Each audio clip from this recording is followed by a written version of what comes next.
Legendary guitarist David Gilmour just released his 5th studio album, and for those of you who saw the thumbnail for this video, you may be wondering why I'm comparing it to Dark Side of the Moon.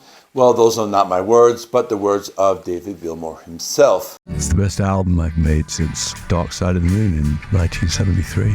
So in this video, I will be talking about this album, and in the end, I will give you my final thoughts and score. I will also let you know how it compares to some of his other solo albums. So let's get into this. Luck and Strange was released on September 6, 2024 through Sony Music. It was produced by David himself and Charlie Andrew, who is a British producer, songwriter, and mixer. A lot of the lyrics were written by David's wife, Polly Sampson, who has written for him in the past, including a few songs from the Pink Floyd album, The Division Bell. David and Polly's children were also involved. So, for example, his 22-year-old daughter, Romany Gilmour, sings on the track Between 2 Points, which I will talk about more later. There are even some keyboard parts played by former Pink Floyd bandmate Richard Wright, who passed away back in 2006, and they were some tracks that were reused on the title track. The album has 9 tracks. It's 43 minutes long. Of these 9 tracks, 2 are instrumentals. One's a cover song, the aforementioned Between 2 Points, originally by the band Montgolfier Brothers, who recorded that back in 1999. There were also 3 singles released prior to this album coming out. So, again, let's get into this.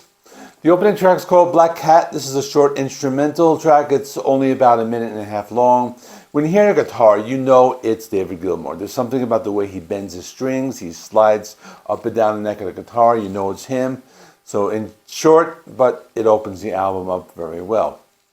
This goes into Luck and Strange. This track has some jazzy music in the background with David Gilmour's playing in the foreground. Again, you know it's him because he has his signature playing style. He also has this very distinct guitar tone, which you can hear on the song. I read a review from independent.co.uk, which said, the title track is a swampy number that seems to him gracefully acknowledging his privilege. And I like to use the word swampy because it has that slight distortion in his guitar tone that gives it a swampy feel. I thought it was one of the stronger tracks, as also one of the longer ones, close to 7 minutes. It's just filled with David Gilmour's guitar playing. The next song is called The Piper's Call. This was the first single that was released back in April. This one has some acoustic guitars that give it kind of a folk rock meets jazz type of feel. I enjoyed this song a lot, as it has many different layers of sound. You can hear different instruments used, such as steel pans, a Spanish guitar. The song also has some psychedelic undertones that makes it reminiscent of some of his work from Pink Floyd from many years ago. The lyrics mention the spoils of fame and carpe diem. This represents David's career as a musician. The song ends with a very powerful guitar solo, the kind only David can play. The next track is called A Single Spark, and let me read a quote from a site called Brutally Honest Rock Reviews.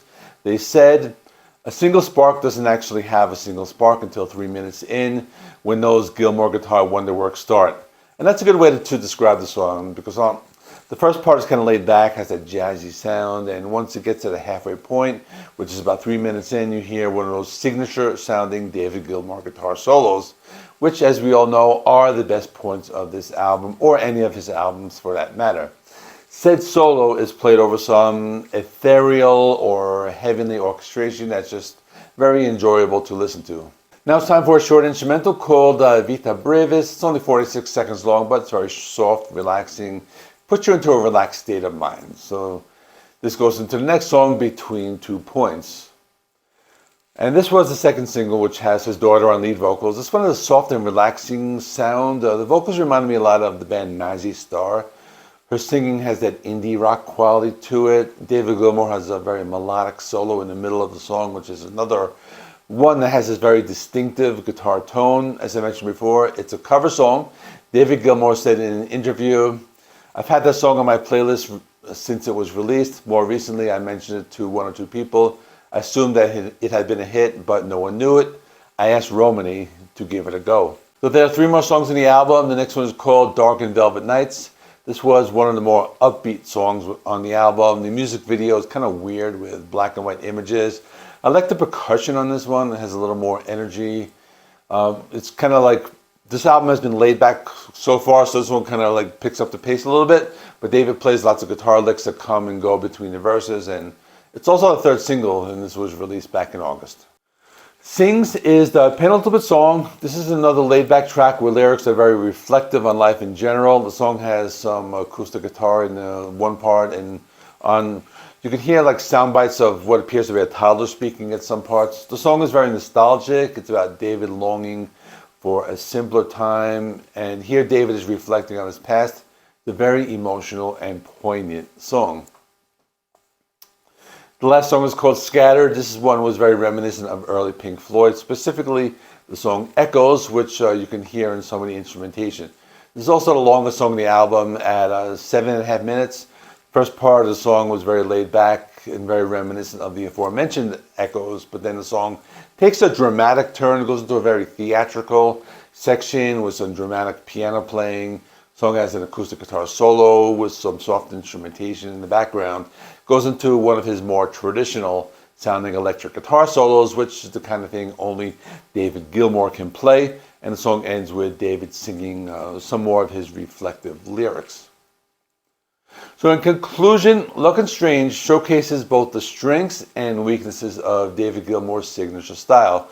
Tracks like Luck and Strange and Scattered highlight his skill in blending blues, jazz, and rock elements, and there are moments of deep nostalgia and reflection that make songs like Sings emotionally poignant.